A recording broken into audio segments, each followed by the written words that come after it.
In triangle A B C right angled at B, तो ये हमें एक ट्रायंगल दी गई है ए बी सी, और इसमें जो बी पॉइंट है, बी वर्टेक्स जो है, इसके ऊपर जो एंगल है वो 90 डिग्री का है। ठीक है, ये राइट एंगल है। ए बी इज़ 24 सेंटीमीटर, तो ए बी की लेंथ 24 सेंटीमीटर्स दी गई है। बी सी इज़ 7 सेंटीमीटर्स, तो बी सी 7 सेंटीमीटर्स है। और हमें डिटर्मिन क्या करना है, sine A cos A sine C and cos C. तो देखो बड़ा सिंपल सा है, आप फिर से उसी को याद करो, पंडित बद्री प्रसाद हर हर बोले। ठीक है, तो परपेंडिकुलर ओवर हाइपोटेन्यूज ये क्या होता है, ये होता है साइन। ठीक है, और बेस ओवर हाइपोटेन्यूज क्या होता है, ये होता है कॉस। तो हमें साइन और कॉस की वैल्यू निकालनी है, तो हम इसी के ऊपर फोकस करेंगे। और कैसे, देखो सबसे पहले मुझे साइन ए निकालना है। अब एंगल ए ये वाला है। ठीक है, तो अगर मैं अब इस ट्रायंगल को ऐसे देखूं, तो जिस एंगल के बारे में बात हो रही होती है उसके सामने वाली साइड परपेंडिकुलर होती है। तो यानी कि इस केस में जब मैं इस एंगल के लिए साइन ए निकालने जाऊंगा, जब साइन ए निकालूंगा तो perpendicular over hypotenuse, perpendicular over hypotenuse का मतलब क्या है कि परपेंडिकुलर क्या हो जाएगा, इस एंगल के सामने वाली साइड यानी कि B C divided by hypotenuse. तो हाइपोटेन्यूज तो 90 डिग्री के सामने वाली साइड ही होती है, तो वो हो गया ए सी। ठीक है, अब बी सी मेरे पास है लेकिन ए सी नहीं है, लेकिन हमें ये पता है कि ये राइट एंगल ट्रायंगल है, तो सबसे पहले हम ए सी साइड निकाल लेंगे using Pythagoras theorem. Right, so in triangle A B C हमें ये पता है कि ए सी स्क्वेयर क्या हो जाएगा, A B square plus B C square, why, because of Pythagoras theorem. ठीक है, तो यहाँ से ए सी स्क्वेयर मेरा कितना आ जाएगा, ए बी स्क्वेयर यानी कि 24 का square plus B C square यानी कि 7 का square, which is equal to 576 प्लस 49। तो यहाँ से ए सी स्क्वेयर मेरा आ गया 625, विच एम्प्लाइज ए सी कितना आ जाएगा, 625 का square root, which is equal to 25। तो ये जो साइड है ये 25 सेंटीमीटर्स आ गई। तो अब हम साइन ए निकालते हैं सबसे पहले। तो अब साइन ए हमें पता है कि साइन ए कितना है, परपेंडिकुलर ओवर हाइपोटेन्यूज यानी कि बी सी ओवर ए सी। बी सी कितना है 7 और ए सी कितना है 25, तो ये इतना आ गया। अब हम कॉस ए निकाल लेते हैं, कॉस ए। तो कॉस के लिए मैंने आपको बताया कॉस क्या होता है, बेस ओवर हाइपोटेन्यूज। तो जिस एंगल की बात हो रही है उसके साथ वाली साइड जो है वो बेस हो जाती है। ठीक है, और सामने वाली साइड ये मैंने आपको बताया था कि ये परपेंडिकुलर होगी, तो ये साइड बेस हो गई। तो यानी कि बेस ओवर हाइपोटेन्यूज का मतलब क्या हो गया, कॉस ए हो गया, ये base, base over hypotenuse A C. तो ए बी कितना है 24 और ए सी कितना है 25, तो ये कॉस ए की वैल्यू आ गई। अब बात करते हैं साइन सी और कॉस सी की। देखो जब मैं साइन सी की बात करूंगा तो इसका मतलब ये है, मैं अब इस एंगल के बारे में बात कर रहा हूँ। तो जब मैं इस एंगल के बारे में बात करूंगा तो मुझे इसके सामने वाली साइड को परपेंडिकुलर लेना पड़ेगा। तो अब ये वाली साइड परपेंडिकुलर हो जाएगी और इसके साथ वाली साइड जो है ये साइड बेस हो जाएगी। हाइपोटेन्यूज में कोई फ़र्क नहीं पड़ेगा। ठीक है, तो इसका मतलब अब अगर मैं साइन सी निकालूं तो वो भी परपेंडिकुलर ओवर हाइपोटेन्यूज, लेकिन अब परपेंडिकुलर क्या हो जाएगा, परपेंडिकुलर हो गया ए बी और हाइपोटेन्यूज वही है ए सी। तो ये कितना हो गया 24/25। और जब मैं कॉस सी निकालने जाऊंगा वो हो जाएगा बेस ओवर हाइपोटेन्यूज। तो बेस अब एंगल के साथ वाली साइड यानी कि बी सी ओवर हाइपोटेन्यूज यानी कि ए सी। तो ये कितना आ जाएगा मेरा 7/25 इज द आंसर।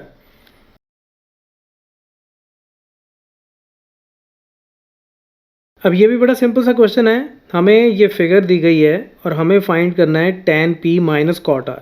तो tan p, देखो tan क्या होता है, tan होता है परपेंडिकुलर ओवर बेस। ठीक है, ये होता है tan।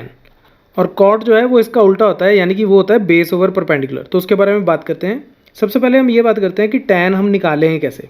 देखो ये होता है परपेंडिकुलर ओवर बेस। अब अगर मुझे tan p निकालना है तो tan p का मतलब मैं इस एंगल के बारे में बात कर रहा हूँ, तो इस एंगल के बारे में बात कर रहा हूँ। और tan होता है परपेंडिकुलर ओवर बेस, तो इसके सामने वाली साइड हो गई मेरी परपेंडिकुलर। ठीक है, और इसके साथ वाली साइड ये हो गई बेस। अब बेस तो मुझे पता है 12 सेंटीमीटर है, लेकिन मुझे परपेंडिकुलर नहीं पता। लेकिन मुझे ये पता है कि ये मुझे राइट एंगल ट्रायंगल गिवन है, हाइपोटेन्यूज है, ये साइड है, तो पहले मैं ये निकाल लेता हूँ। तो सबसे पहले काम कि जो साइड मुझे नहीं पता और अगर वो मुझे चाहिए तो पाइथागोरस थ्योरम लगा के पहले मैं वो साइड निकाल लेता हूँ। So in triangle P Q R हम क्या करेंगे कि P R square is equal to P Q square plus Q R square, ये हो गया। Which implies P R square मतलब 13 का square is equal to P Q square मतलब 12 का स्क्वायर प्लस क्यू आर मुझे चाहिए तो क्यू आर का स्क्वायर ऐसे ही रह गया। This implies Q R square कितना हो गया, 13 का स्क्वायर 169, इसका square 144 which is equal to 25, which implies Q R मेरा कितना आ गया 25 का square root, which implies Q R is equal to 5 centimetres. तो क्यू आर निकल आई 5 सेंटीमीटर्स, ये 5 सेंटीमीटर्स आ गई मेरे पास। तो अब मुझे tan p निकालना है पहले, ठीक है। मैं थोड़ा सेग्रीगेट करके अलग अलग करके कर रहा हूँ, आप इकट्ठा भी कर सकते हो, मैं सिर्फ समझाने के पॉइंट ऑफ व्यू से अलग अलग कर रहा हूँ। tan p का मतलब क्या है, परपेंडिकुलर ओवर बेस, ठीक है।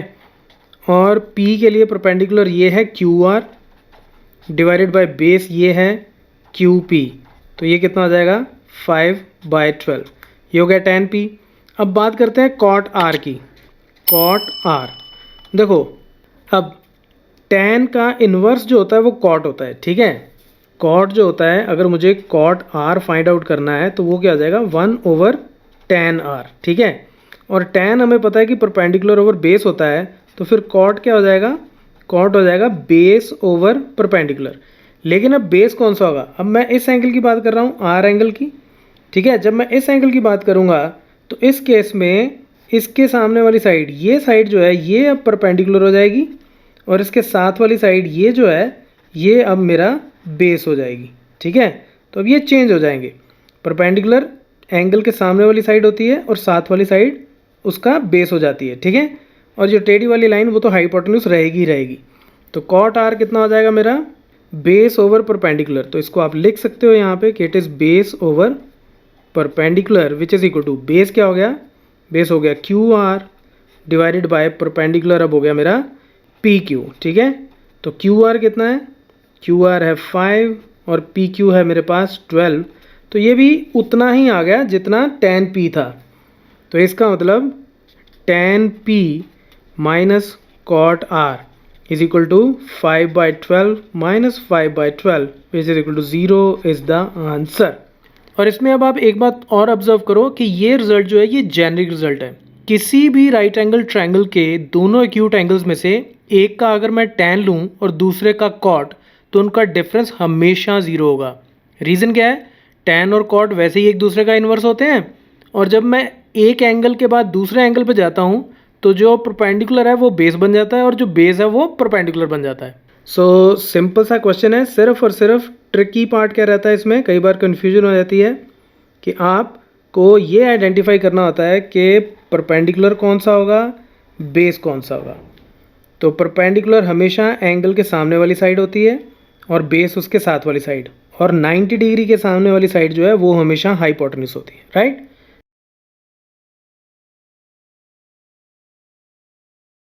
If sine A is equal to 3/4, sine A क्या होता है, देखो पंडित बद्री प्रसाद हर हर बोले, तो परपेंडिकुलर ओवर हाइपोटेन्यूज ये जो सबसे पहले वाले दो हैं इनको अगर मैं ले लूँ तो परपेंडिकुलर ओवर हाइपोटेन्यूज वो होता है साइन, ठीक है।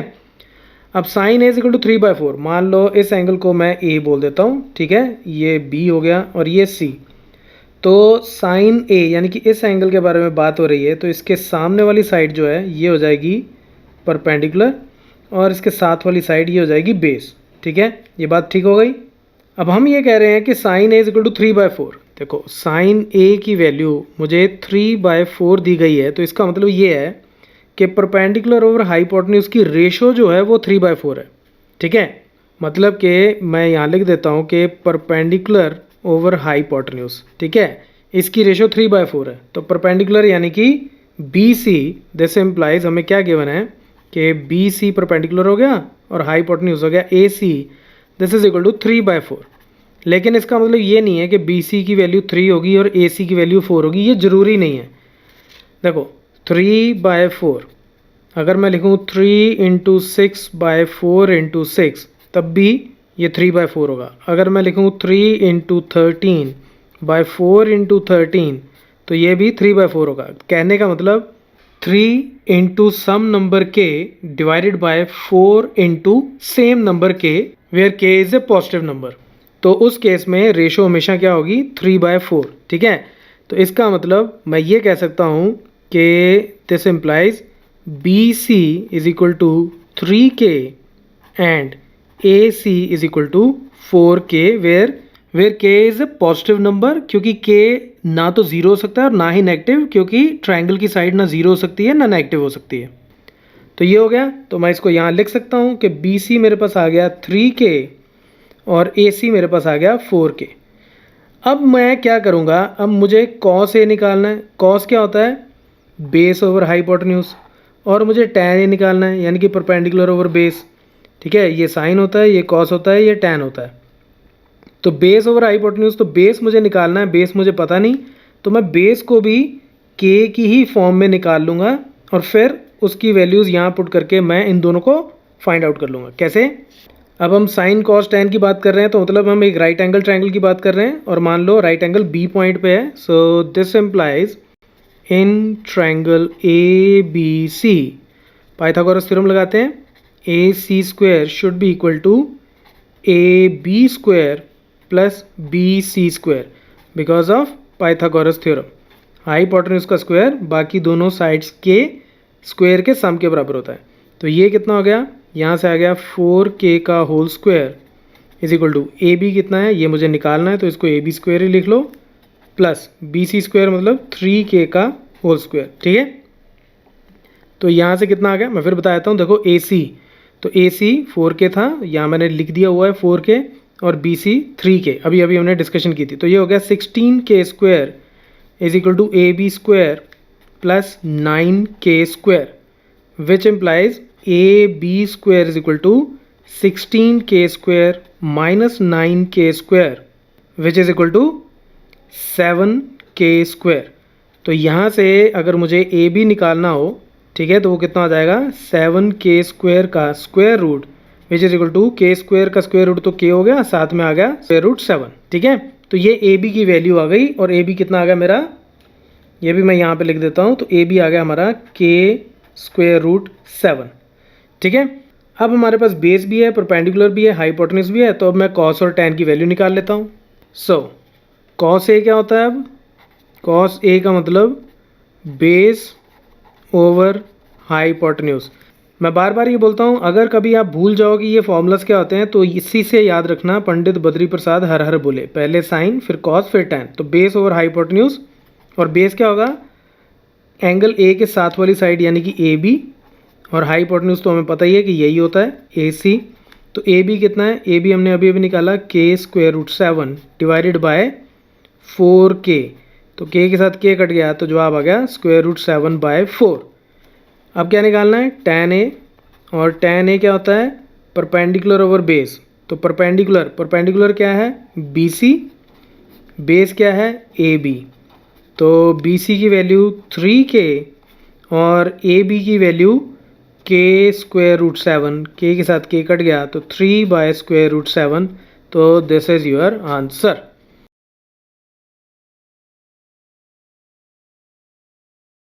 ये भी बिल्कुल सेम क्वेश्चन है जैसा हमने अभी अभी सॉल्व किया है। इसमें हमें ये गिवन है कि 15 cot A is equal to 8।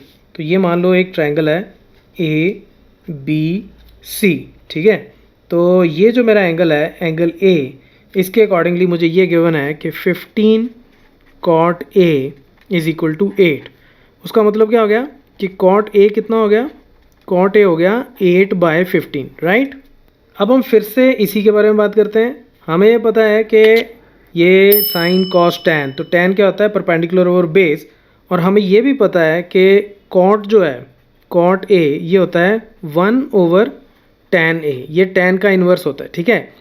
ये जो रिलेशनशिप्स हैं इनको याद रखने के लिए मैंने एक ट्यूटोरियल में बहुत डिटेल में बताया हुआ है, आप उसका लिंक मैं टॉप राइट कॉर्नर में दे रहा हूँ, उसको ज़रूर देख लेना, ठीक है। तो कॉट ए होता है 1/tan a। तो 1/tan a का मतलब क्या हो गया कि कॉट ए कितना हो जाएगा, tan होता है परपेंडिकुलर ओवर बेस, ठीक है। तो ये हो जाएगा बेस ओवर परपेंडिकुलर, इसका इन्वर्स हो जाएगा। तो बेस ओवर परपेंडिकुलर जो है वो मेरा कॉट हो जाएगा।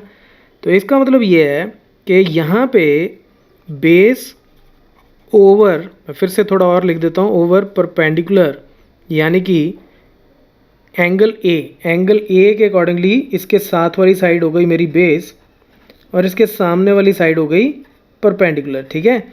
तो बेस ओवर परपेंडिकुलर यानी कि ए बी ओवर ये परपेंडिकुलर हो गया बी सी, तो यहाँ पे 90 डिग्री का एंगल हो जाएगा, ठीक है। तो इसकी वैल्यू गिवन है 8/15। तो जैसा हमने पिछले क्वेश्चन में किया था, इसका मतलब क्या हो गया, दिस इम्प्लाइज ए बी कितना है, ए बी है 8K और बी सी कितना है, बी सी है 15K, right. A B by B C की रेशियो 8/15 है, तो इसका मतलब A B 8 into some number हो सकता है और B C 15 into same number होगा, तभी इनकी रेशियो 8/15 होगी। And k is a positive number. तो ए बी ये हो गया मेरा 8K, ये हो गया मेरा 15K। तो अब मुझे ये वाली साइड निकालनी है। सबसे पहले साइन के लिए मुझे हाइपोटेन्यूज चाहिए। तो फिर से ये राइट एंगल ट्रायंगल है, this implies AC² is equal to AB² plus BC² because of Pythagoras theorem, ठीक है। तो यहाँ से AC² ये तो मुझे निकालना ही है, AB² मतलब 8K का स्क्वायर, तो ये हो जाएगा 64K²। मैं थोड़ा क्विकली कर रहा हूँ। BC² इसका 15K² का मतलब 225K²। तो यहाँ से ये कितना आ गया, इसको ऐड करेंगे तो आ जाएगा 289K²। तो ये हो गया मेरा AC²। तो यहाँ से AC कितना हो गया, 289K² का square root which is equal to 17K। तो ये साइड मेरी 17K आ गई। अब तीनों साइड्स मुझे पता है, अब मैं साइन ए सीकेंट है सब कुछ निकाल सकता हूँ। तो सबसे पहले मैं फोकस करता हूँ साइन पे। तो साइन ए जब मुझे निकालना है तो वो हो गया परपेंडिकुलर ओवर हाइपोटेन्यूज। तो परपेंडिकुलर क्या है, परपेंडिकुलर है BC, हाइपोटेन्यूज ये साइड AC, ठीक है। तो BC कितना है, BC है 15K, हाइपोटेन्यूज अभी अभी निकाला 17K। तो जवाब क्या आ गया, K के साथ K कट गया, 15/17 ये आ गया साइन ए। अब निकालना है सीकेंट ए। देखो सीकेंट ए क्या होता है, 1/cos A, राइट। और cos क्या होता है, बेस ओवर हाइपोटेन्यूज। तो इसका मतलब सीकेंट क्या हो जाएगा, हाइपोटेन्यूज ओवर बेस। तो ये हाइपोटेन्यूज ओवर बेस हो जाएगा, ठीक है। cos का उल्टा सीकेंट होता है। हाइपोटेन्यूज कितना है 17K और बेस कितना है 8K, तो ये कट गया, तो 17/8 इज़ द आंसर। तो इस तरह से ये बड़े ही सिंपल क्वेश्चंस हैं जिनको हम ऐसे सॉल्व करते हैं।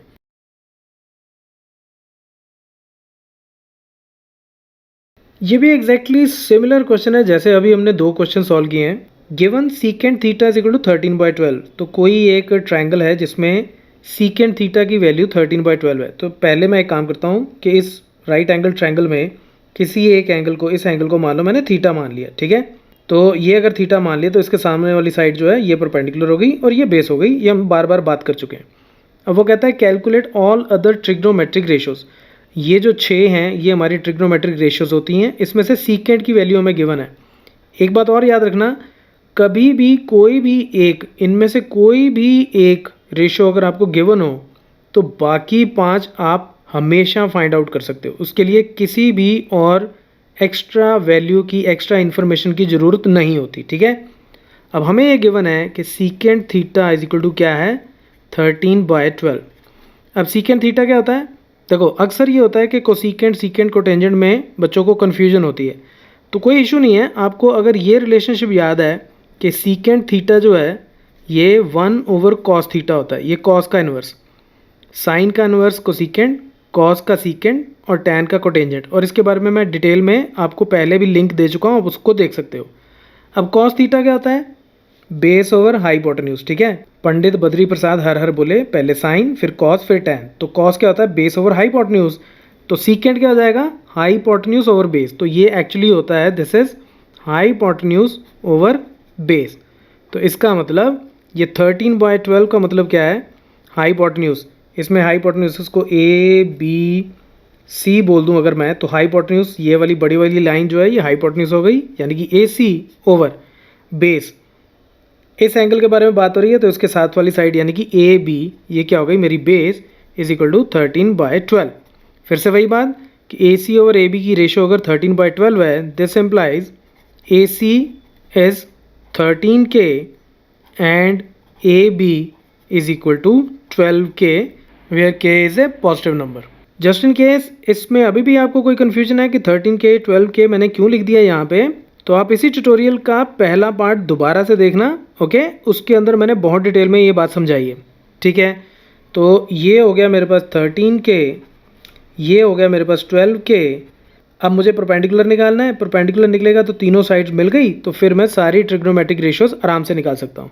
और अब हमें ये पता है कि ये राइट एंगल ट्रायंगल है, तो इसका मतलब ये है दिस एम्प्लाइज हाइपोटेन्यूज का square is equal to base का स्क्वायर प्लस परपेंडिकुलर का स्क्वायर, ठीक है। तो ए सी स्क्वायर यानी कि ये हो गया 13K का whole square is equal to A B मेरा हो गया 12K का whole square plus B C square.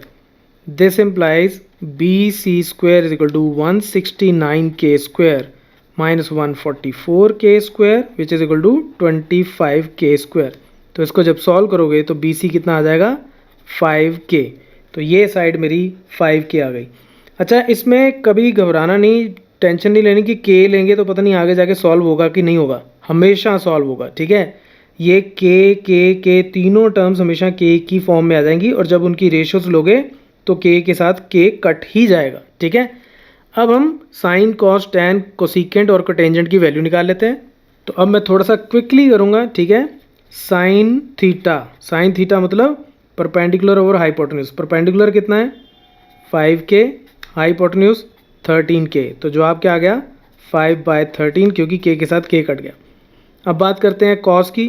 तो देखो कॉस थीटा को निकालने की वैसे ज़रूरत नहीं है, जस्ट मैं सीकेंट थीटा का उल्टा कर दूँ 12/13 तो भी मेरा आंसर आ जाएगा। अदरवाइज़ अगर आप बेस ओवर हाइपोटेन्यूज करना चाहते हो तो base over hypotenuse this over this 12/13 आ जाएगा, ठीक है। फिर निकालो tan.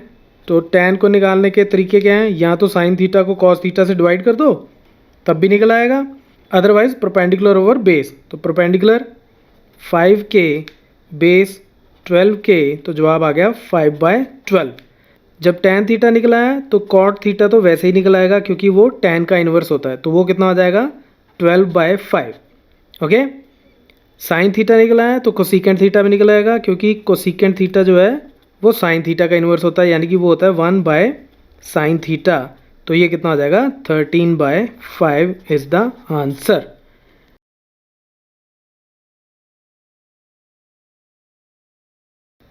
If angle A and angle B are acute angles, तो दो एंगल्स हैं हमारे पास, एक एंगल ए और एक एंगल बी, और दोनों एक्यूट एंगल्स हैं यानी कि 90 डिग्री से छोटे एंगल्स हैं। Such that cos A is equal to cos B, तो जब साइन कॉस टैन की बात हो रही है तो इसका मतलब ये राइट एंगल ट्रायंगल है, तो इसका मतलब ये जो सी पॉइंट है थर्ड वर्टेक्स जो है उस पर 90 डिग्री का एंगल होगा, क्योंकि ये दोनों तो 90 है नहीं, ये हमें ऑलरेडी गिवन है कि एक्यूट एंगल्स हैं, ठीक है। और गिवन ये है कि cos A is equal to cos B है, तो कॉस ए जो है वो कॉस बी के बराबर हमें गिवन है। Then show that angle A is equal to angle B, तो हमें यह प्रूव करना है कि ये एंगल और ये एंगल आपस में बराबर है। तो देखो बड़ा सिंपल सा है, अगर मैं ये प्रूव कर दूं कि ये साइड और ये साइड आपस में बराबर है तो ये एक आइसोसेलेस ट्रायंगल बन जाएगी।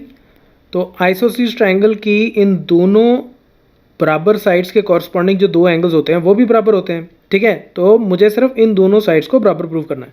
अच्छा, आगे बढ़ने से पहले मैं एक क्वेश्चन और रिकॉल करवाता हूँ जिसमें हमें कुछ ऐसा गिवन था कि sine B is equal to sine Q ये दिया गया है, तो आप ये प्रूव करो कि एंगल बी जो है वो एंगल क्यू के बराबर है।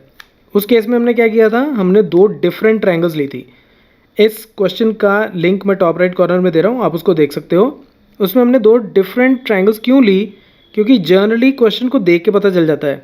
हम ट्रायंगल्स लेते हैं ए बी सी और फिर पी क्यू आर, इस तरह की ट्रायंगल्स लेते हैं हम, कभी ट्रायंगल्स ज़्यादातर इस तरह से नहीं लेते ए बी क्यू, राइट। तो इसलिए उस क्वेश्चन में हमने दो डिफरेंट ट्रायंगल्स ली थी और फिर उनको सिमिलर प्रूव करके हमने ये प्रूव किया था कि एंगल्स बराबर है। इस केस में क्या है, एंगल ए एंगल बी के बारे में बात हो रही है, तो यानी कि ए की ट्रायंगल ए बी सी के बारे में बात हो रही है और उसी के दो एंगल्स के लिए कॉस ए को कॉस बी के बराबर बताया गया है, तो हम ए की ट्रायंगल के अंदर रहेंगे। ठीक है, एक्सप्लिसिटली अगर बोला गया हो कि दो डिफरेंट ट्रायंगल्स हैं तो दो डिफरेंट ट्रायंगल्स लो, नहीं ली गई तो फिर आप इस लॉजिक के हिसाब से अपना डिसीजन ले सकते हो कि आपको एक ट्रायंगल रखनी है या दो डिफरेंट ट्रायंगल्स रखनी है। अब आगे बढ़ने से पहले क्विकली एक बार फिर रिकॉल कर लेते हैं। पंडित बद्री प्रसाद हर हर बोले। मुझे पता है कि आप थोड़ा बोर हो जाते होगे कि हर बार मैं क्यों बता देता हूँ, पर इट्स ओके। अगर कोई स्टूडेंट डायरेक्टली इसी क्वेश्चन पे लैंड किया है तो उसको पता होना चाहिए। तो ये तो होता है साइन, ठीक है, और ये होता है कॉस। तो हमें सिर्फ कॉस तक ही रहना है। तो कॉस मतलब base over hypotenuse, base over hypotenuse. लेकिन कॉस ए और कॉस बी, कॉस ए की जब मैं बात करूँगा तो ए एंगल के सामने वाला ये परपेंडिकुलर हो जाएगा और ये बेस हो जाएगा। तो यानी कि जब मैं कॉस ए की बात कर रहा हूँ, जब मैं कॉस ए की बात कर रहा हूँ तो ये परपेंडिकुलर है और ये है बेस। कॉस क्या होता है, बेस ओवर हाइपोटेन्यूज। तो बेस ओवर हाइपोटेन्यूज का मतलब कॉस ए के केस में बेस क्या होगा मेरा, ए सी, ठीक है, और हाइपोटेन्यूज तो यही साइड रहेगी 90 के बिल्कुल सामने वाली, 90 डिग्री एंगल के सामने वाली साइड हमेशा हाइपोटेन्यूज रहती है। तो यानी कि ये होगी A B, okay, is equal to, अब जब मैं कॉस बी की बात कर रहा हूँ तो बी के सामने वाली साइड अब ये परपेंडिकुलर हो जाएगी और इसके साथ वाली साइड ये अब बेस हो जाएगी। ठीक है, इस बार मैं यहाँ लिख देता हूँ कि बी के बारे में जब बात हो रही है तो ये बेस हो गई। तो अगर ये बेस हो गई, ये आपको अपने क्वेश्चंस में लिखना नहीं है एग्जामिनेशन में, मैं सिर्फ समझाने के पॉइंट ऑफ व्यू से बोल रहा हूँ कि इस साइड के साथ वाली साइड ये बेस हो गई जब, तो इसका मतलब इस केस में बी सी ओवर हाइपोटेन्यूज तो वही रहेगा ओवर ए बी, ये हो गया। तो इसका मतलब क्या है, अब ए बी के साथ मैं ए बी काट सकता हूँ, ठीक है, क्योंकि हमें पता है कि ए बी की लेंथ कभी जीरो नहीं हो सकती, तो मैं इनको दोनों साइड से काट सकता हूँ, which implies A C is equal to B C. तो ए सी और बी सी आपस में बराबर हो गए। This implies triangle A B C is an isosceles triangle, ये आइसोसेलेस ट्रायंगल हो गई। This implies angle A is equal to angle B, hence prove. तो इतना छोटा सा प्रूफ था इसका।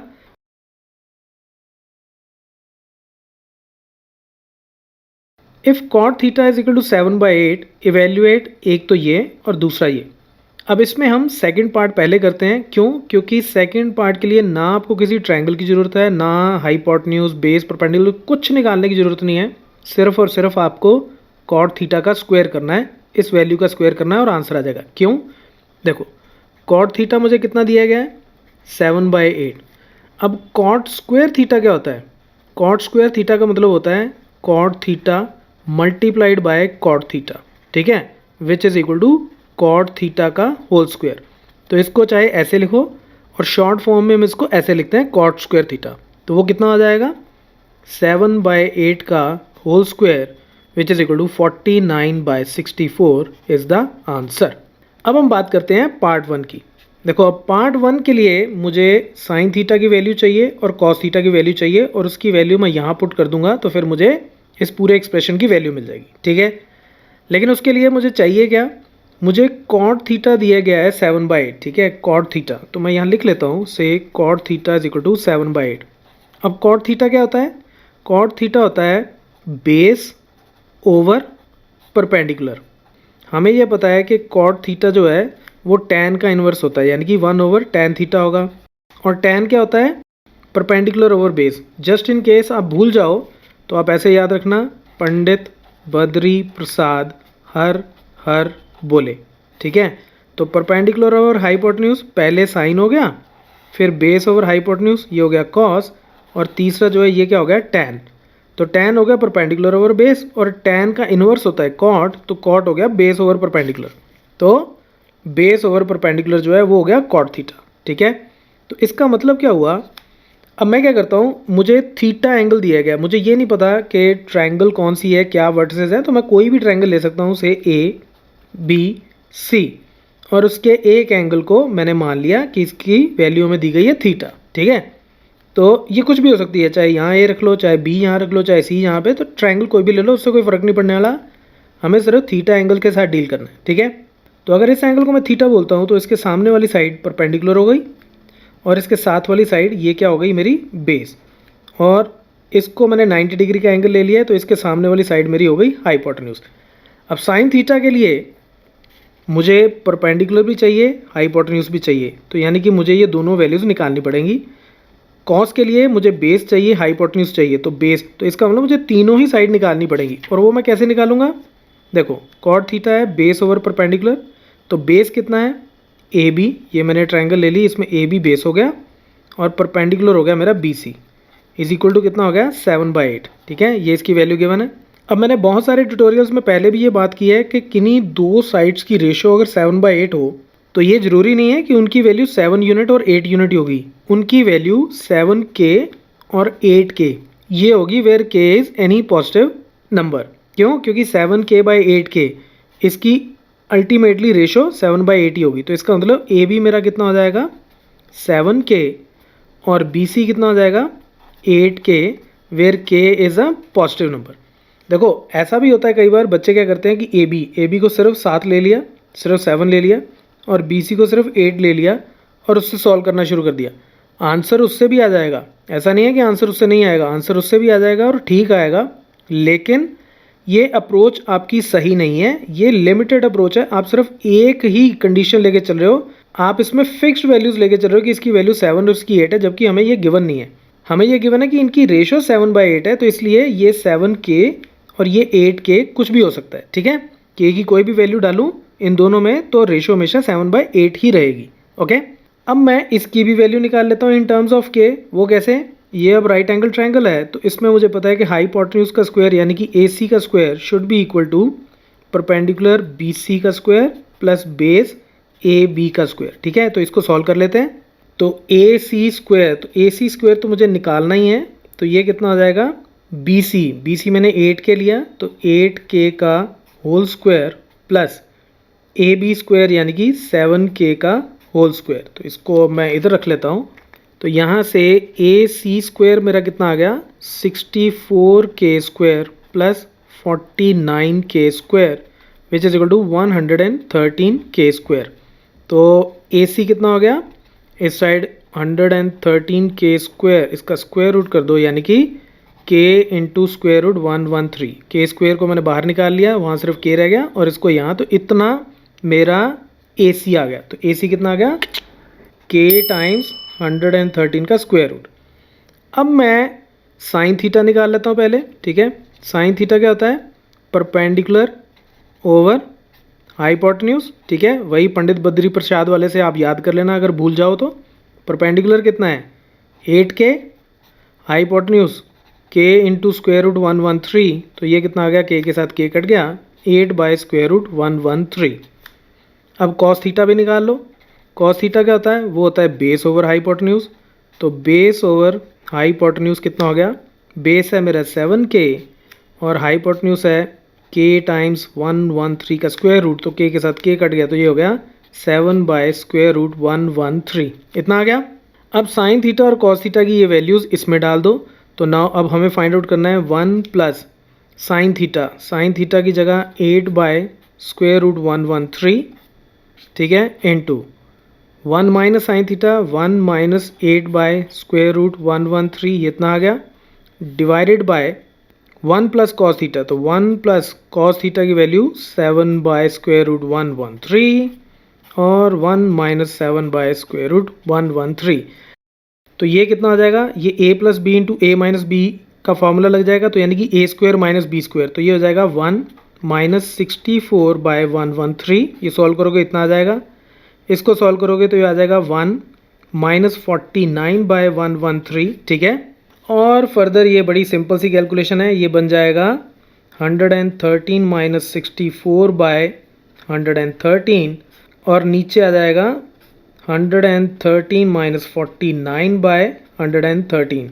तो 113 के साथ 113 कट गया, आप और भी सिंप्लीफाई करके लिख सकते हो, मैंने डायरेक्ट लिख दिया है, तो ये हो जाएगा 49/64 इज द आंसर।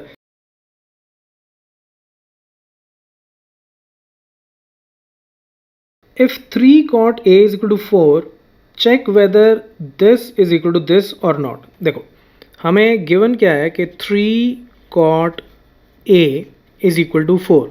देखो sine cos tan cosecant secant cotangent कुछ भी अगर गिवन हो आपको तो इसका मतलब हम किसी ना किसी एक राइट एंगल ट्रायंगल की बात कर रहे हैं, पहली बात, ठीक है। और उसके बाद जैसे मैंने कॉट ए की बात की तो इसका मतलब हम एक किसी इसके एक्यूट एंगल की बात कर रहे हैं, ठीक है। तो जैसे ये एंगल हो गया ए, इसको मैं बी बोल देता हूँ और इसको सी, चाहे इसको सी बोल दो चाहे इसको बी बोल दो, उससे कोई फ़र्क नहीं पड़ता। मेन बात ये है कि एंगल ए जो है एक्यूट एंगल एक, उसके बारे में बात हो रही है, ठीक है। तो अब गिवन है 3 cot A is equal to 4 which implies cot A कितना हो गया, cot A हो गया 4/3। इस फॉर्म में क्यों लिख रहा हूँ, क्योंकि मुझे पता है कि cot क्या होता है। cot A के बारे में अगर मैं बात करूँ तो वो होता है बेस ओवर परपेंडिकुलर, ठीक है। अभी अभी हमने इसके बारे में बात की थी पिछले क्वेश्चन में कि cot A होता है बेस ओवर परपेंडिकुलर। तो अगर मैं इस एंगल के बारे में बात कर रहा हूँ तो इसके सामने वाली साइड ये मेरी परपेंडिकुलर हो गई और ये साइड ये इसके साथ वाली ये बेस हो गई और 90 डिग्री के सामने वाली ये हो गई हाइपोटेन्यूज, ठीक है। अब मुझे कॉस निकालना है, साइन निकालना है, तो यानी कि मुझे हाइपोटेन्यूज तो चाहिए ही चाहिए होगा, ठीक है। अब बेस ओवर परपेंडिकुलर ये मुझे कितना गिवन है 4/3, तो यानी कि बेस कितना है, बेस है मेरे पास ए बी, तो यानी कि A B by perpendicular B C is equal to 4/3। तो जैसे अभी अभी हमने पिछले क्वेश्चन में बोला तो इसका मतलब ए बी मेरा कितना हो जाएगा 4K और बी सी मेरा कितना हो जाएगा 3K for K greater than 0। अब मैं फिर से बता रहा हूँ कि अगर आप ए बी की वैल्यू सिर्फ 4 ले लोगे और बी सी की वैल्यू सिर्फ 3 ले लोगे तो क्वेश्चन फिर भी सॉल्व हो जाएगा, आंसर भी ठीक आ जाएगा, लेकिन वो तरीका जो है वो लिमिटेड है, वो एक्यूरेट नहीं है, इसलिए हम इसको 4K और 3K लेते हैं, ठीक है। उसके बाद इस टर्म को जब इस साइड को जब निकालोगे ना तो ये भी K की ही फॉर्म में आएगी और उसके बाद किसी भी साइड को किसी और से डिवाइड करो तो K के साथ K कट ही जाएगा और फिर वो रेशो जो है वो आपके पास नंबर की फॉर्म में ही आएगी, ठीक है। तो ए बी आ गया मेरे पास, बी सी आ गया, अब मुझे क्या निकालना है ए सी, और मुझे पता है ये राइट एंगल ट्रायंगल है, तो यहाँ से ए सी स्क्वायर कितना हो जाएगा, हो जाएगा A B square plus B C square because of Pythagoras theorem, ठीक है। This implies A C square कितना हो गया A B square, A B कितना है 4K, तो 4K का स्क्वायर करूँगा मैं, क्विकली कर देता हूँ, ये हो जाएगा 16K स्क्वायर प्लस बी सी 3K इसका होल स्क्वायर यानी कि 9K square is equal to 25K square. और यहाँ से ए सी जब आप फाइंड आउट करोगे स्क्वायर को जब मैं उधर लेके जाऊँगा तो ये हो जाएगा 5K, ठीक है। तो ए सी की वैल्यू 5K आ गई, तो ये साइड आ गई 5K। अब मैं क्विकली tan कॉस और साइन पहले इनकी वैल्यू निकाल लेता हूँ। देखो tan क्या होता है, अब tan ए निकालना है तो tan मुझे पता है कि cot का इन्वर्स होता है, ठीक है। tan और cot आपस में एक दूसरे का इन्वर्स होते हैं, तो यानी कि cot का इन्वर्स cot 4/3 था तो ये हो गया 3/4, ठीक है। साइन ए निकालना हो तो साइन क्या होता है परपेंडिकुलर ओवर हाइपोटेन्यूज, तो अब मैं बार बार नहीं बता रहा इसको ज़्यादा डिटेल में, तो परपेंडिकुलर ये 3K divided by hypotenuse 5K, अभी अभी हमने ये 5K निकाला, K के साथ K कट गया तो ये हो गया 3/5। और तीसरा हमें निकालना है कॉस, तो कॉस ए कितना हो जाएगा मेरा, हो जाएगा बेस ओवर हाइपोटेन्यूज, तो बेस कितना है ए बी, ठीक है। मैं थोड़ा सा लिख देता हूँ A B over hypotenuse A C, तो यानी कि ए बी कितना है मेरा 4K और ए सी कितना है 5K, K के साथ K कट गया तो 4/5। अब ये tan साइन और कॉस की वैल्यूज़ यहाँ डाल के देख लो कि लेफ्ट हैंड साइड क्या आती है और राइट हैंड साइड क्या आती है, दैट्स इट।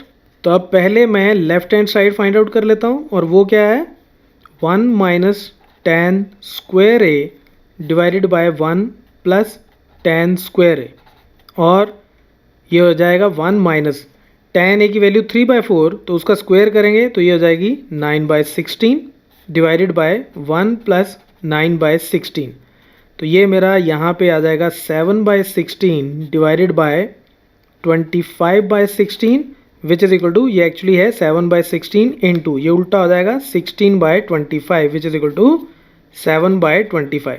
तो लेफ्ट हैंड साइड की वैल्यू आ गई 7/25, ठीक है। अब मैं right hand side find out कर लेता हूँ, तो अब राइट हैंड साइड मेरी क्या है, राइट हैंड साइड है cos square A minus sine square A, तो बड़ा सिंपल सा है कॉस स्क्वायर ए, कॉस की वैल्यू क्या है 4/5, तो ये हो जाएगा 4/5 का होल स्क्वायर माइनस साइन की वैल्यू 3/5, तो ये हो जाएगा 3/5 का whole square which is equal to, ये हो गया 16/25 minus 9/25 which is equal to 7/25 which is equal to left hand side. So this side is equal to this side. ये हमने प्रूव कर दिया. ये भी 7/25 और ये भी 7/25, राइट.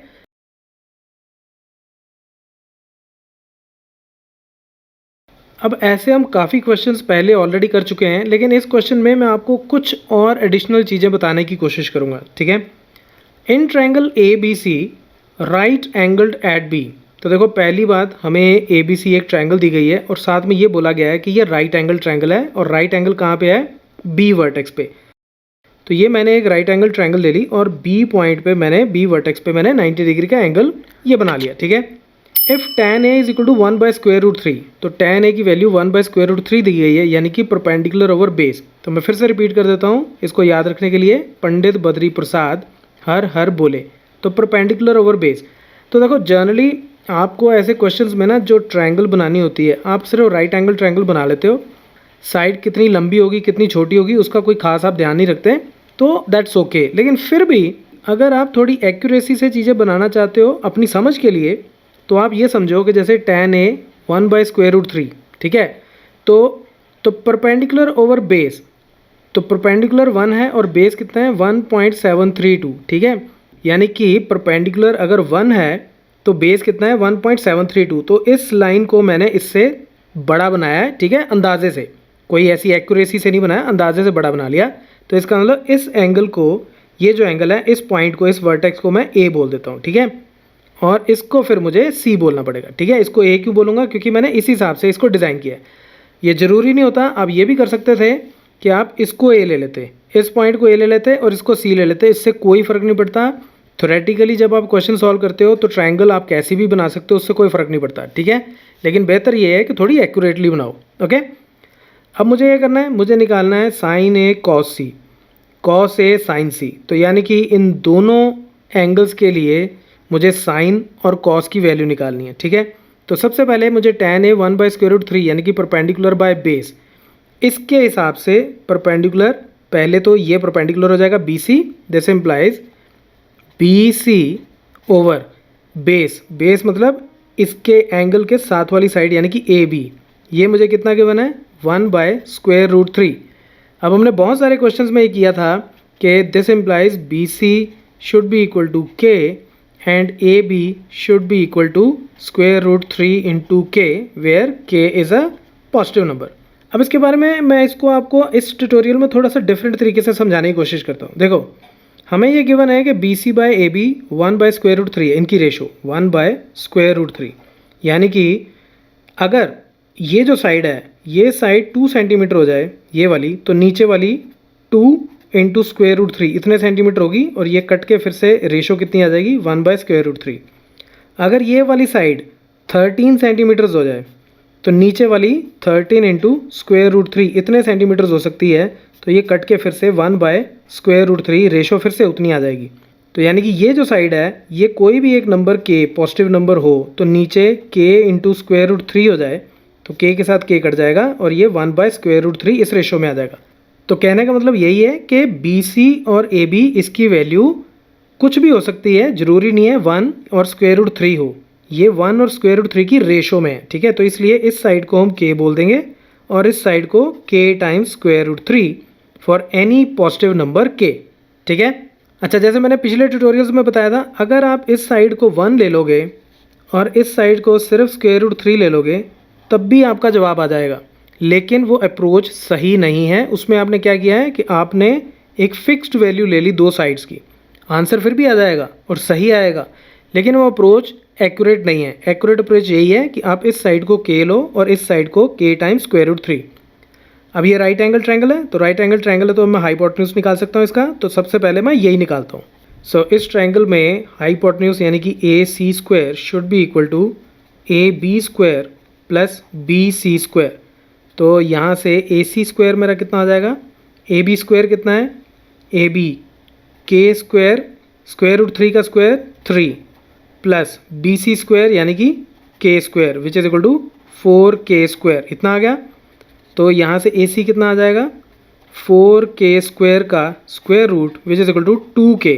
तो ये जो मेरी साइड है ये कितनी आ गई 2K, ठीक है.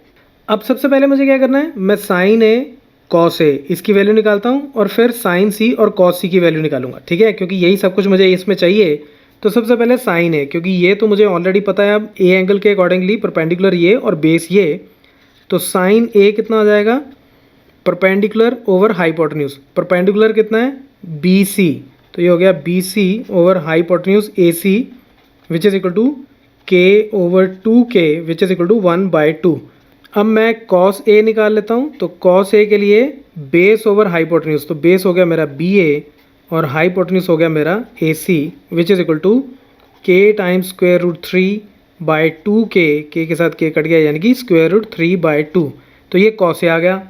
अब मैं निकालता हूँ साइन सी, क्योंकि मुझे पता है अगली वैल्यू जो मुझे चाहिए वो साइन सी चाहिए। तो साइन सी का मतलब क्या है कि अब जो ट्रायंगल है उसमें इस एंगल की बात हो रही है, तो जब इसकी बात करूँगा तो इसके सामने वाली साइड ये अब परपेंडिकुलर हो जाएगी और ये जो साइड है इसके साथ वाली ये बेस हो जाएगी, हाइपोटेन्यूज में कोई फ़र्क नहीं पड़ेगा, ठीक है। तो अब सबसे पहले मैं साइन सी निकालता हूँ, तो परपेंडिकुलर ओवर हाइपोटेन्यूज यानी कि ये हो गई बी ए ओवर ए सी। अब देखो इससे आगे बढ़ने से पहले मैं एक चीज़ दोबारा बता देता हूँ, बच्चों को बहुत बार कन्फ्यूजन होती है कि ये राइट एंगल ट्रायंगल में परपेंडिकुलर कभी ये कैसे हो गया। देखो ये 90 डिग्री का एंगल, तो ये लाइन और ये लाइन ये दोनों आपस में एक दूसरे के ऊपर परपेंडिकुलर हैं, ये इसके ऊपर परपेंडिकुलर और ये इसके ऊपर परपेंडिकुलर। तो जब इसको परपेंडिकुलर कंसिडर करेंगे तो ये बेस हो जाएगी और जब इसको परपेंडिकुलर कंसिडर करेंगे तो ये बेस हो जाएगी। तो ये डिपेंड करता है आप कौन से एंगल के बारे में बात कर रहे हो। इस एंगल के बारे में बात कर रहे हो तो इसके सामने वाली साइड परपेंडिकुलर, अगर इस एंगल के बारे में बात कर रहे हो तो इसके सामने वाली साइड परपेंडिकुलर और साथ वाली बेस, और ये जो तिरछी वाली लाइन है ये टेढ़ी लाइन 90 डिग्री के सामने वाली ये हमेशा हाइपोटेन्यूज रहती है। तो अब बी ए ओवर ए सी कितना हो जाएगा, बी ए है मेरे पास K times square root 3/2k which is equal to square root 3/2 और कॉस सी वो जाएगा बेस ओवर हाइपोटेन्यूज, तो बेस इस वक्त हो गया B C over hypotenuse A C, तो ये हो जाएगा बी सी कितना है के ओवर ए सी कितना है 2k which is equal to 1/2। अच्छा एक चीज़ और इंटरेस्टिंग ऑब्जर्व करो आप, इसमें जो साइन ए है ना, जो साइन ए है वो कॉस सी है और जो साइन सी है वो कॉस ए है।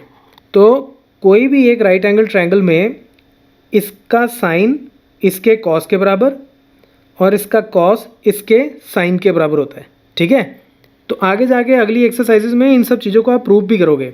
अब हम ये निकालते हैं साइन ए कॉस सी, तो मुझे निकालना है sine A cos C plus cos A sine सी।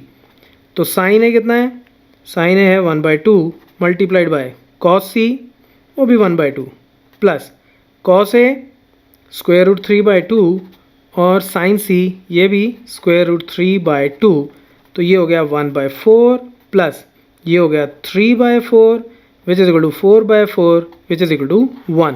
तो ये एक आंसर आ गया। और अब दूसरे में हमें क्या करना है, दूसरे में हमें निकालना है cos A cos C minus sign A sine सी। तो कॉस ए कितना है स्क्वायर रूट 3/2, कॉस सी कितना है 1/2 माइनस साइन ए कितना है 1/2 multiplied by sine C square root 3/2, तो ये कितना हो गया, ये हो गया square root 3/4 minus square root 3/4 which is equal to 0 is your answer.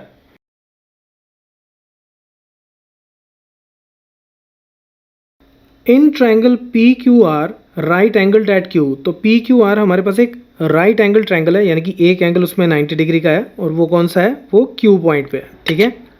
तो इसका मतलब बाकी दोनों पॉइंट्स पी और आर होंगे। Now P R plus Q R is equal to 25 centimetres and P Q is equal to 5 centimetres. तो मान लो इस पॉइंट को मैं बोल देता हूँ पी, तो ये मुझे 5 सेंटीमीटर्स गिवन है, ठीक है। पी क्यू मुझे 5 सेंटीमीटर्स गिवन है और उसके बाद इस साइड और इस साइड की लेंथ, क्योंकि ये पॉइंट आर हो गया, इन दोनों की लेंथ को ऐड करूं तो 25 सेंटीमीटर्स बनता है। तो ये मैं लिखना शुरू कर देता हूँ यहाँ पे।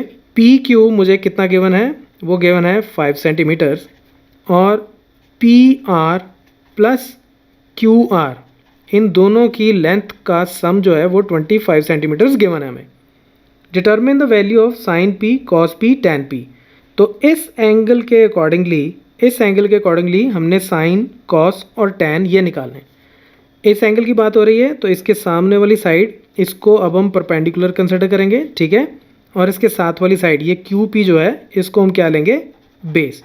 और ये जो 90 डिग्री के सामने वाली साइड है ये हमारा हाइपोटेन्यूज रहेगी, ठीक है। ये बात हो गई। तो हम इसको निकालना शुरू करते हैं। बड़ा आसान है, देखो क्यू पी तो मुझे पहले ही पता है, बेस तो मेरे पास ऑलरेडी है 5 सेंटीमीटर। दूसरी तरफ इन दोनों का सम भी 25 सेंटीमीटर हमें गिवन है। तो मैं काम करता हूँ, मैं इसमें से सिर्फ पी आर की वैल्यू निकाल लेता हूँ। तो पी आर मेरा कितना आ जाएगा, वो जाएगा 25 माइनस क्यू आर, इतना आ जाएगा, इतने सेंटीमीटर्स, ठीक है। अच्छा, ये भी ज़रूरी नहीं है कि आप पी आर को ही 25 माइनस क्यू आर लिखो, आप ये भी कर सकते हो कि आप क्यू आर को 25 माइनस पी आर लिख के फिर उसके बाद इसको सॉल्व करना शुरू करो। अब ये राइट एंगल ट्रायंगल है, तो राइट एंगल ट्रायंगल में हमें पता है कि हाइपोटेन्यूज का स्क्वायर यानी कि पी आर का square should be equal to Q R का स्क्वायर प्लस क्यू पी का स्क्वायर, राइट। अब पी आर कितना है, पी आर है 25 माइनस क्यू आर, राइट। ये इसके बराबर है तो इसका होल स्क्वायर कर देते हैं, is equal to Q R square plus Q P square. कोई हर्ज नहीं है, इसको खोल लेते हैं।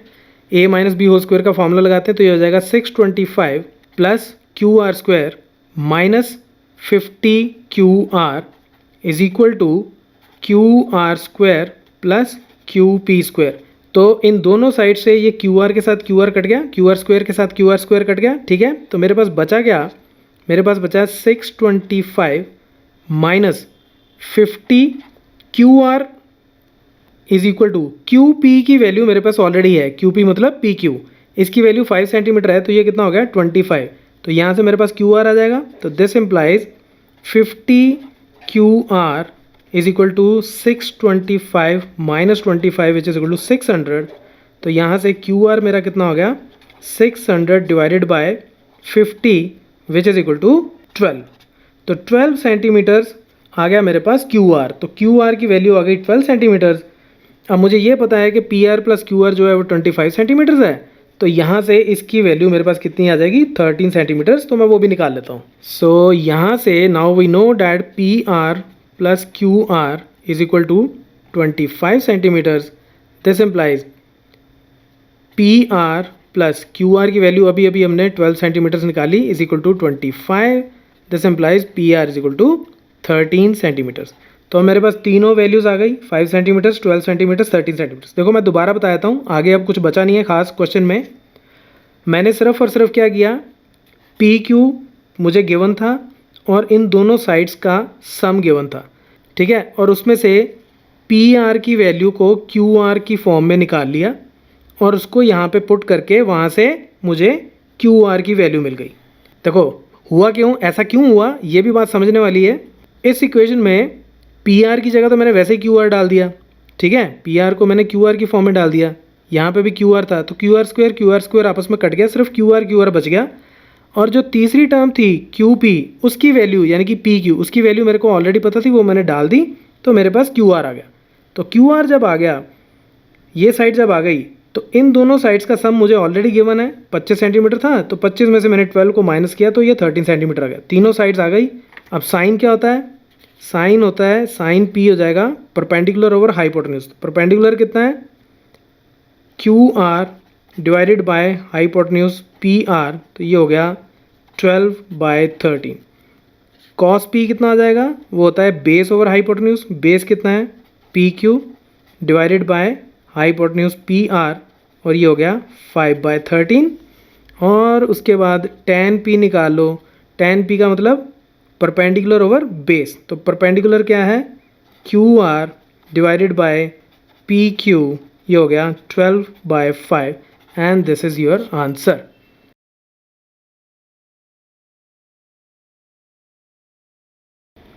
देखो ये एक बहुत ही इंटरेस्टिंग और कंसेप्चुअल क्वेश्चन है जिसमें आपके कॉन्सेप्ट क्लियर होंगे तभी आप इस क्वेश्चन को सॉल्व कर पाओगे। तो आप इस क्वेश्चन को बड़े ध्यान से सुनना। मैं इसको सबसे पहले इसका 5th पार्ट उसको सॉल्व करूँगा।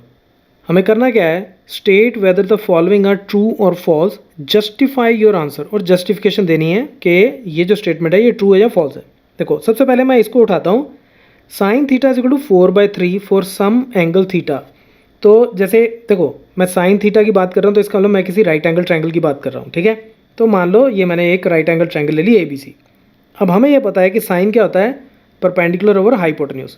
मैं फिर से रिकॉल करवा देता हूँ, पंडित बद्री प्रसाद हर हर बोले, तो ये इसको याद रखने का तरीका होता है। तो सबसे पहले क्या होता है, साइन परपेंडिकुलर ओवर हाइपोटेन्यूज, ये साइन होता है, ठीक है। तो अब साइन की वैल्यू परपेंडिकुलर ओवर हाइपोटेन्यूज, वो कहता है कि क्या ये किसी एक एंगल के लिए 4/3 हो सकती है। देखो किसी भी एक ट्रायंगल के अंदर, राइट एंगल ट्रायंगल के अंदर सबसे बड़ी साइड क्या होती है, हाइपोटेन्यूज। हाइपोटेन्यूज सबसे बड़ी साइड होती है, ठीक है। तो यानी कि ये साइड इससे भी बड़ी होगी और ये साइड इससे भी बड़ी होगी। अब अगर मैं इस एंगल के बारे में बात करूं तो ये परपेंडिकुलर हो जाएगा, अगर मैं इस एंगल के बारे में बात करूं तो ये परपेंडिकुलर हो जाएगा। लेकिन इन एनी केस, किसी भी केस में कोई भी साइड इससे बड़ी तो हो नहीं सकती, राइट। तो इस साइड को चाहे इससे डिवाइड करूं या इसको इससे डिवाइड करूं तो रिजल्ट कभी भी 1 से ज़्यादा नहीं आ सकता। 4/3 क्या है, 4/3 का मतलब क्या है, it is greater than 1। 4/3 is greater than 1। Greater than 1 होने का मतलब क्या है कि perpendicular over hypotenuse is greater than 1, which implies perpendicular is greater than hypotenuse, which is not possible. So this statement is false. तो ये जो statement है ये गलत स्टेटमेंट है, ठीक है। अब पहले पार्ट को भी ऐसे ही सॉल्व करेंगे। वो कहता है the value of tan A, ये मान लो ये एंगल A है, इसके बारे में बात हो रही है, is always less than 1, is always less than 1। देखो अब tan क्या होता है, परपेंडिकुलर ओवर बेस, ठीक है। ये साइन, ये कॉस, ये tan। तो ये कहता है कि क्या परपेंडिकुलर ओवर बेस 1 से छोटा होता है। परपेंडिकुलर ओवर बेस 1 से छोटा होने का मतलब क्या है कि परपेंडिकुलर जो है वो बेस से छोटा है, ठीक है। यही मतलब हुआ ना, परपेंडिकुलर जो है वो बेस से छोटा है। देखो अब ये एंगल लूँ तो ये परपेंडिकुलर इस बेस से छोटा है, ठीक है। लेकिन अगर मैं एंगल A इधर ले लूँ और C पॉइंट यहाँ पे ले लूँ तो क्या होगा, तो इस केस में परपेंडिकुलर की लेंथ जो है बड़ी हो गई और बेस जो है वो छोटा हो गया, राइट। ये जरूरी थोड़ा कि एंगल A ही हमेशा छोटा होगा, एंगल A बड़ा वाला एंगल भी तो हो सकता है, इन दोनों में से बड़ा वाला एंगल, तो जो बड़ा एंगल होगा उसके सामने वाली साइड भी बड़ी होगी। तो ये परपेंडिकुलर बड़ा हो गया, बेस छोटा हो गया, तो इस केस में परपेंडिकुलर ओवर बेस जो है वो 1 से बड़ा हो जाएगा। तो this statement is also false. तो ये भी स्टेटमेंट क्या है, गलत है। अब इसके अलावा एक बात मैं आपको और बता देता हूँ कि ये भी हो सकता है कि परपेंडिकुलर और बेस दोनों की लेंथ बराबर हो, तो उस केस में tan की वैल्यू क्या आ जाएगी, 1। सो tan की वैल्यू 1 भी हो सकती है, 1 से छोटी भी हो सकती है और 1 से बड़ी भी हो सकती है। Next, secant A is equal to 12/5 for some value of angle A। तो चलो मैं इसी को एंगल A मान लेता हूँ, ठीक है। फॉर सम वैल्यू, देखो सीकेंट क्या होता है, सीकेंट होता है कॉस का इन्वर्स। कॉस का इन्वर्स मतलब कॉस होता है बेस ओवर हाइपोटेन्यूज, तो सीकेंट क्या हो गया, hypotenuse over base. Hypotenuse over base की वैल्यू वो कहता है कि क्या कभी 12/5 हो सकती है, यानी कि हाइपोटेन्यूज बड़ा और बेस छोटा, विच इज़ ट्रू, क्योंकि हाइपोटेन्यूज बड़ा होता है और बेस हमेशा हाइपोटेन्यूज से छोटा ही होता है। सो दिस इज ट्रू, ऐसा हो सकता है। So this statement is true, right. आगे अब next question, cos A is abbreviation used for the cosecant of A। No this is wrong. cosecant A जो है ये होता है cosec A, ठीक है, ये cosec A होता है, नॉट cos A। तो this statement is also false. cos A cosine A की शॉर्ट फॉर्म है, cosecant A होता है उसकी शॉर्ट फॉर्म होती है cosec A। And the last, cot A is the product of cot and A। This is also false, this is false. अब इसको आप ऐसे समझो, ये cot A का मतलब पता क्या है, cotangent of angle A। Cotangent of angle A यानी कि एंगल A के लिए मुझे किसी एक रेशो, कोटेंजेंट एक रेशो है, उस रेशो का नाम कोटेंजेंट है। Sine, cos, tan, cosecant, secant, cotangent, ये रेशोज के नाम है, ठीक है। तो मैं एक एंगल के लिए एक रेशो के बारे में बात कर रहा हूँ, तो ये एक सिंगल टर्म है जिसकी शॉर्ट फॉर्म होती है cot A। But that does not mean कि cot सेपरेट टर्म है और A सेपरेट है और ये दोनों मल्टीप्लाई हो रहे हैं। This is not true, okay. So that's it from this tutorial, keep watching मैथमाफिया।